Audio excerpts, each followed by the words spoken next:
C'est ça. Vous ne voulez pas la volonté de Dieu. Il y a des filles qui sont ici, les jeunes hommes qui sont ici, qui disent non, moi je connais la femme que je veux. Il n'y a pas à prendre de risque. Je peux demander à Dieu une fille selon lui. Il y a qu'un frère congolais, à Lubumbashi, il a passé 7 jours de jeûne prier pour le mariage. Sans manger, sans boire. Quand il a quitté le jeûne, il a dit, Dieu t'a exaucé. Non, il m'a déçu. Pourquoi il t'a déçu? Tu connais la soeur qu'il m'a montré. Très déçu.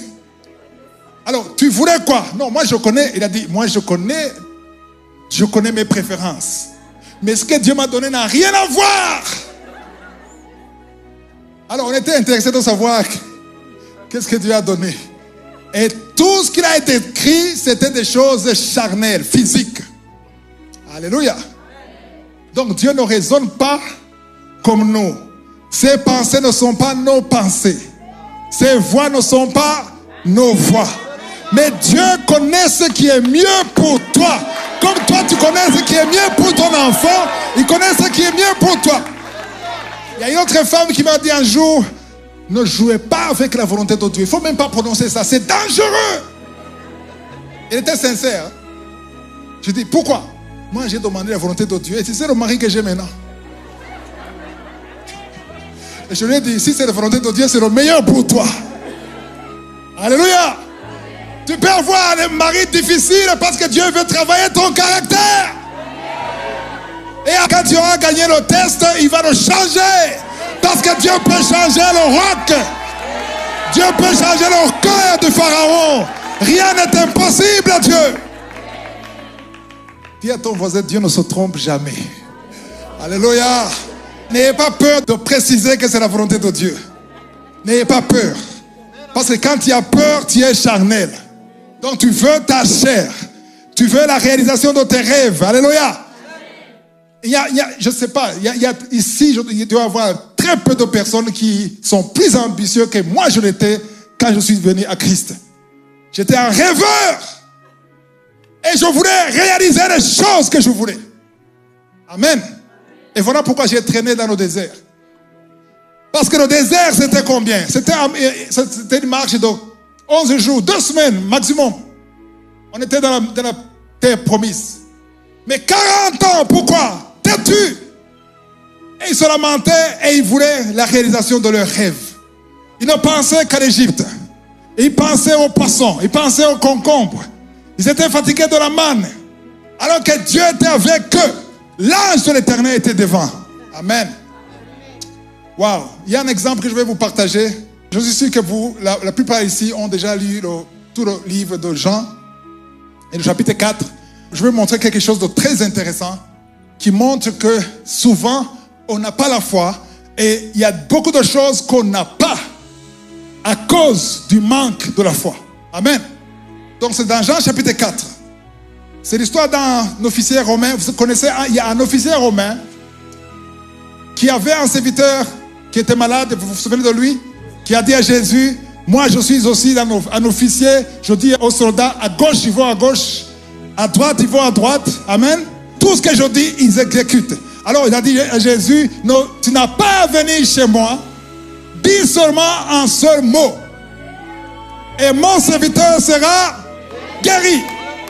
Et le Romain, à l'époque de Jésus, pour ceux qui ne le savent pas, à l'époque de Jésus, avant la résurrection de Jésus, les Romains et les Burundais et les Congolais n'avaient pas droit au miracle. Et tous ceux qui n'étaient pas juifs n'avaient pas droit au miracle. On a eu droit au miracle quand? Après la résurrection de Jésus. Alléluia. Vous vous souvenez de la femme cananéenne qui a demandé? Une femme étrangère qui a demandé le miracle. Jésus a dit, non, c'est pas bon de donner les pains aux petits chiens. Autrement dit, tu es une chienne. Mais Jésus a fait une exception. Pourquoi? Parce qu'elle a persévéré. Elle a dit, j'accepte, je suis madame la chienne. Mais les chiens ont droit aux miettes. Donne-moi les miettes. Jésus a dit, ouais. Même en Israël, je n'ai jamais vu une si grande foi. Parce que Jésus a amené la loi. Et la femme a amené aussi la loi. J'accepte d'être la chaîne. Donc je n'ai pas droit au pain. Mais quand même, j'ai vu les chiens et les chiennes manger des miettes. Donne le pain aux Juifs. Moi, la pauvre, donne-moi les miettes. Parce qu'avec les miettes, ma fille ne va pas mourir. Jésus n'a pas donné les miettes, il a donné quoi? Le pain. Pourquoi? Parce qu'il a été impressionné par une grande foi. Jésus aime ce qui l'impressionne. Alléluia. Alléluia. Donc le Romain d'abord, il n'avait pas droit, mais parce qu'il avait la foi, parce qu'il a expliqué, il a démontré la puissance de l'autorité. Il a dit, moi je suis un militaire, je comprends. Toi Jésus, il y a des anges qui exécutent tes ordres. Tu ordonnes et mon serviteur est guéri. Et Jésus l'a guéri à l'instant même. Amen. Mais maintenant je vous parle d'un autre officier romain. Dans Jean chapitre 4, verset 45. Continue, je vais t'arrêter à 49. Lorsqu'il arriva en Galilée, il fut bien reçu des Galiléens qui avaient vu tout ce qu'il avait fait à Jérusalem pendant la fête, car eux aussi étaient allés à la fête. Il retourna donc à Cana en Galilée. Attends d'abord. Il retourna où? Qu'est-ce qui s'est passé à Cana? Ceux qui lisent la Bible. Quoi? Le premier miracle de Jésus. Donc, l'officier avait entendu ce que Jésus a fait à Cana. Pourquoi est-ce qu'on a des miracles tous les jours dans Kangoka?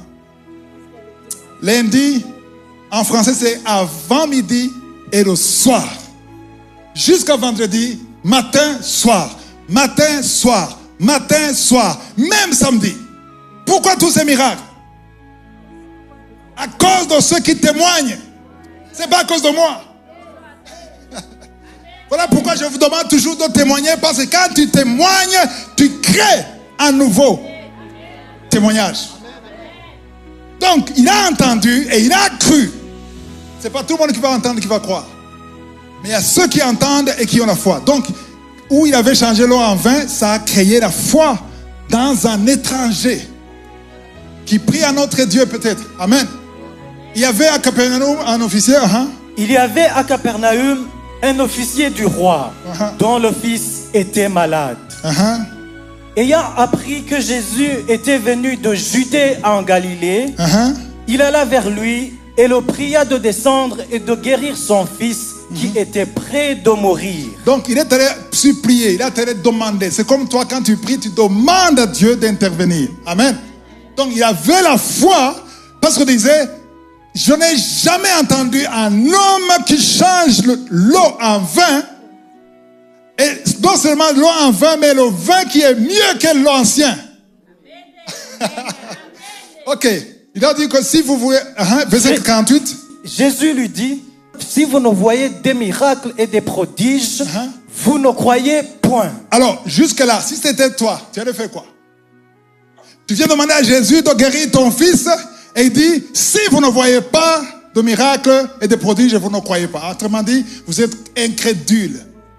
Les orgueilleux, qu'est-ce qu'ils vont faire? Reste avec tes miracles. Je vais me débrouiller avec le docteur. Mais il savait. Attends, il savait que cet homme avait le pouvoir de guérir son fils qui était mourant en réanimation. Amen. Donc, il y a des circonstances qui peuvent te décourager. Quand tu acceptes le découragement, tu n'es pas encore en détresse. Il y a des niveaux, il y a des moments où tu t'en fous qu'on se moque de toi, qu'on dise n'importe quoi. Toi, tu sais ce que tu veux. On dit que tu es fou, tu acceptes d'être fou pourvu que tu aies la solution. Alléluia. 49, quelle est la réponse de Jésus? L'officier du roi lui dit, Seigneur, descends avant que mon enfant meure. Attends. Autrement dit, l'officier dit à Jésus, ce que tu dis des prodiges, des miracles, d'incrédulité, ça c'est leur problème. Moi je crois. Descends, parce que je te demande de descendre. Autrement dit, il voulait que Jésus vienne, parce que c'était urgent. Avant que mon enfant meure. Peut-être c'est coma ou réanimation aujourd'hui, je ne sais pas. Mais il était mourant. Donc Jésus, on ne perd pas le temps. En fait, il était quelqu'un de respecté. Un officier à l'époque, c'était quelqu'un de respecté. Descends, parce que mon enfant fait quoi? Avant que mon enfant ne meure. Alléluia. Donc, il fallait que Jésus marche. On va voir que là où était son enfant, il fallait marcher des heures. Donc, si aujourd'hui nous sommes dimanche, il fallait arriver lundi. Amen. Donc, Jésus, parfois, il marchait à cause de l'incrédulité des gens. Mais parfois, quand Jésus voyait la foi, il n'avait pas besoin de marcher. Il y avait ce qu'on appelle la guérison à distance.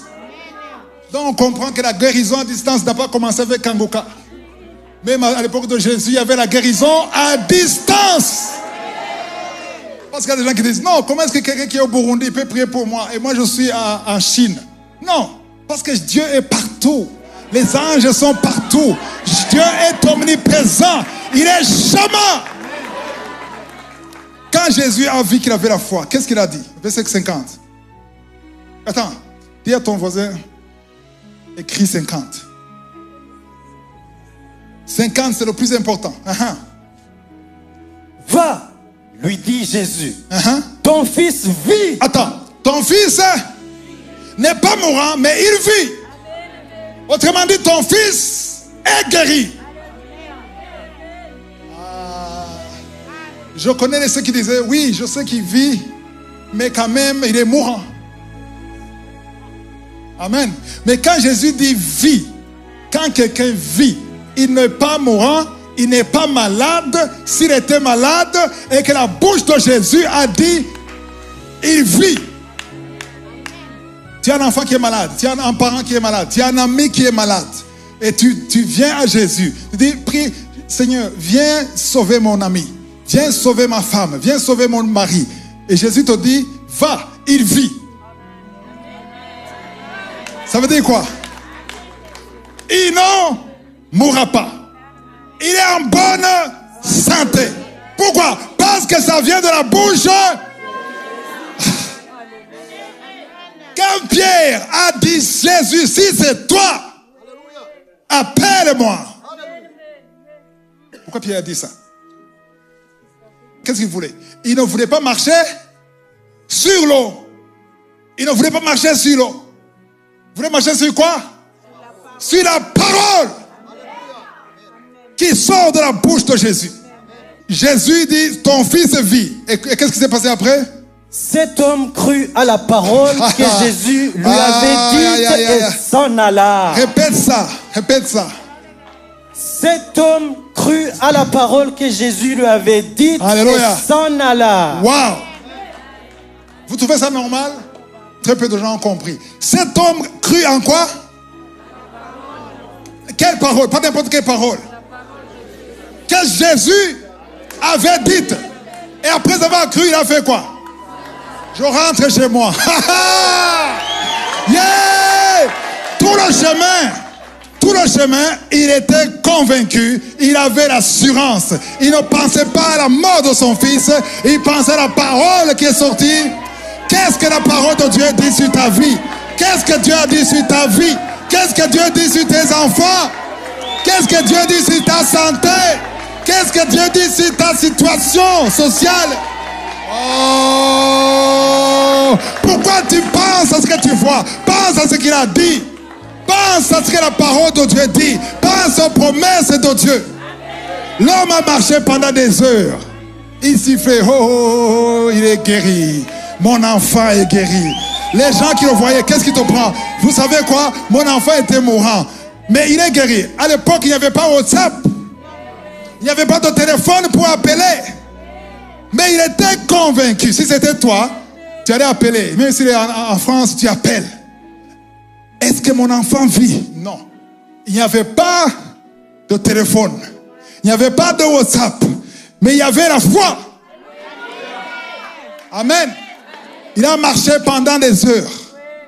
Pendant toute la nuit. Peut-être il a dormi dans l'hôtel. Les gens te demandaient, pourquoi est-ce que tu es content? Parce que mon enfant vit.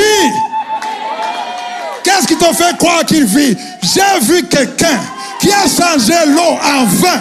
Cet homme, il ouvre les yeux des aveugles. Cet homme ressuscite les morts. Il m'a dit, mon fils vit. Est-ce que tu crois à cet homme? Non, moi je crois parce que j'ai vu. J'étais à Cana, j'étais à la fête. J'ai vu le miracle.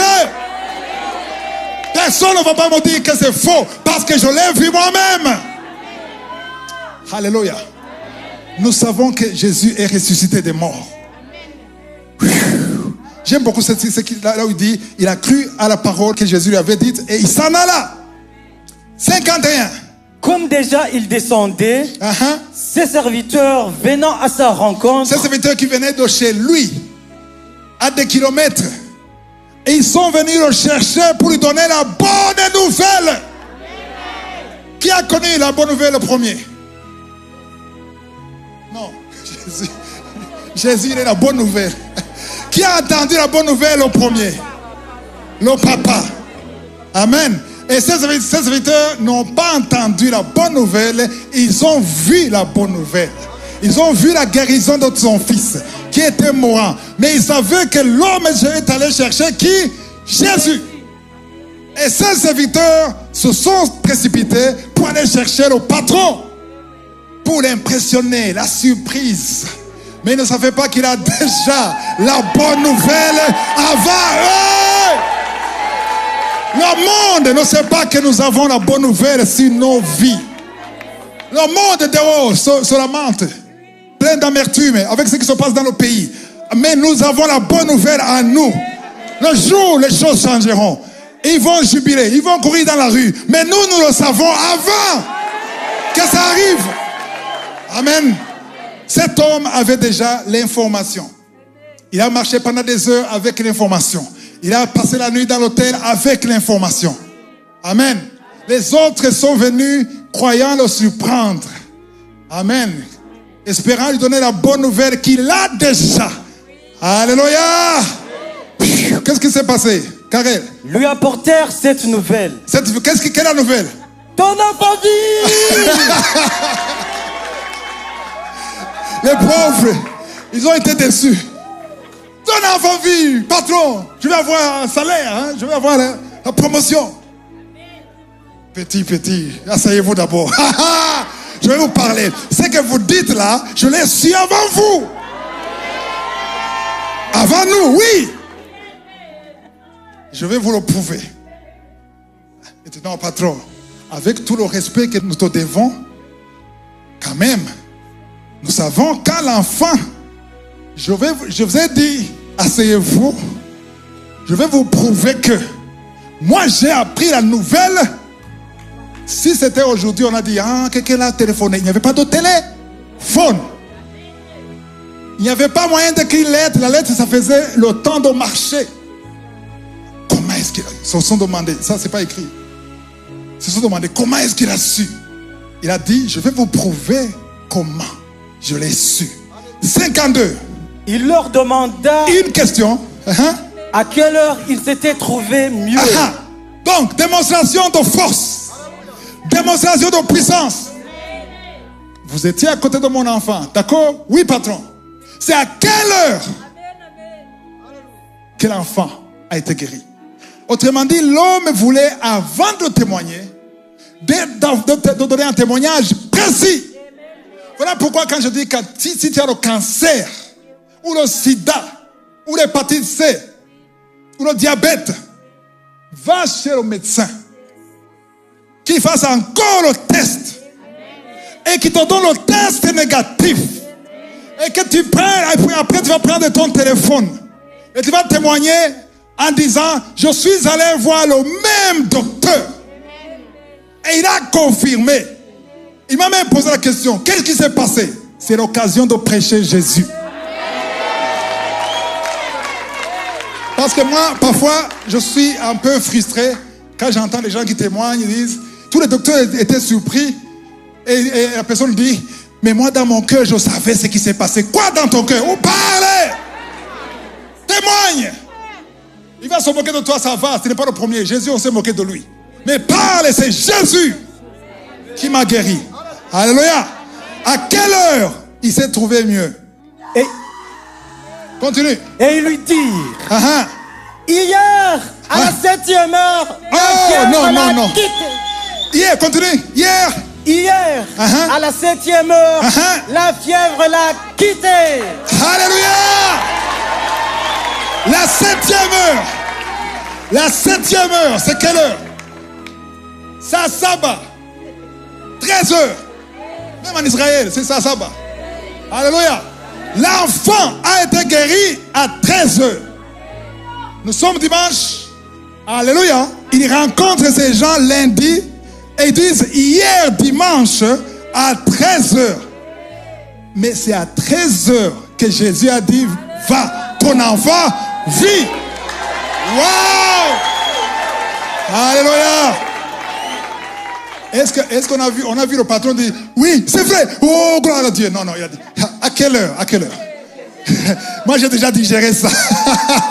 Moi, j'ai crié tout le chemin, j'étais content. Mais vous croyez m'impressionner? Dis-moi, à quelle heure? À 13 heures. Qu'est-ce qu'il a dit? Le verset 53. 53. Le père reconnut que c'était à cette heure-là. À cette heure-là. Que Jésus lui avait dit, ton fils vit. Et il crut, lui et toute sa maison. Alléluia. Donc, il a dit, dites-moi l'heure, 13 heures. Voilà. Je vous ai dit que je l'ai appris avant vous. Donc, à 13 heures, quand vous avez vu l'enfant ouvrir les yeux, qui était mourant, qui a commencé à jouer, moi j'étais avec le roi des rois, alléluia, qui m'a dit ton enfant vit. Alléluia. Donc il n'était pas impressionné. Alors il est arrivé à la maison, parce que par cette conclusion, il est arrivé à la maison, amen, il a raconté ça à sa femme, à ses voisins, à sa maison, toute sa maison. Cet homme, cet enfant, il était mourant. Aujourd'hui, on serait en train d'enterrer cet enfant. Mais s'il vit, c'est parce que l'homme de Galilée, l'autre qui a changé l'eau en vin, c'est lui qui m'a dit, alléluia. Non seulement ils étaient contents, mais ils ont été sauvés. Ils ont cru tous, toute sa maison. Alléluia. Il crut lui et toute sa maison. Waouh! Donc, un enfant de Dieu, quelqu'un qui a la foi, tu es content à partir du moment où tu demandes. Quelqu'un qui n'a pas vraiment la foi, il a prié, il attend. Et quand Dieu exauce, tu vas chez le médecin, c'est négatif. Docteur, tu es sûr? Encore une fois, refais ça. C'est négatif. Est-ce que tu es sûr? Non, je vais ailleurs. Ok, fais ça. Non, c'est pas vrai. Est-ce que tu croyais? Le titre c'est comment? As-tu vraiment? Si tu crois, oui, tu seras surpris de joie. Tu te mets à genoux et tu dis, waouh, tu l'as finalement matérialisé. Je savais. Avant que Jésus ressuscite Lazare. Alléluia. Il a dit, Père, s'il te plaît, ne m'humilie pas devant tous ces gens. C'est ce que Jésus a dit. Il a dit, je sais que tu m'exauces toujours. Alléluia. Et ce que je fais, c'est pour que ces incroyants aient la foi. Parce que moi, Jésus, je sais. Je te connais. Il faut une relation intime avec Dieu. Alléluia. Quand tu es proche de Jésus, tu vois ce qu'il fait. Voilà pourquoi il faut écouter beaucoup de témoignages, le plus grand nombre de témoignages possible. Amen. Alléluia. C'est-à-dire que si tu connais le français, les Burundais qui sont ici, n'écoutez pas seulement le Kirundi. Il faut aller aussi dans FR. Écoutez aussi le français. Alléluia. Amen. Et il faut écouter le français, il faut écouter le Kirundi. Parce que plus tu entends beaucoup de témoignages, ne soyez pas distraits. Regardez ici. Regardez-moi. Alléluia. Alléluia. Ça, c'est la manifestation de la parole. Alléluia. Plus tu écoutes les témoignages, plus tu as une grande foi. La foi vient de ce qu'on entend. Donc il faut écouter les témoignages. Lundi, mardi, mercredi, jeudi. Si tu as le temps, avant midi, le soir. Parce que plus tu écoutes, plus tu as la foi. Amen. Matthieu chapitre 7. Je vais vous demander 3 étapes très différentes pour avoir la foi. Quand tu demandes, verset 7. Demandez et l'on vous donnera.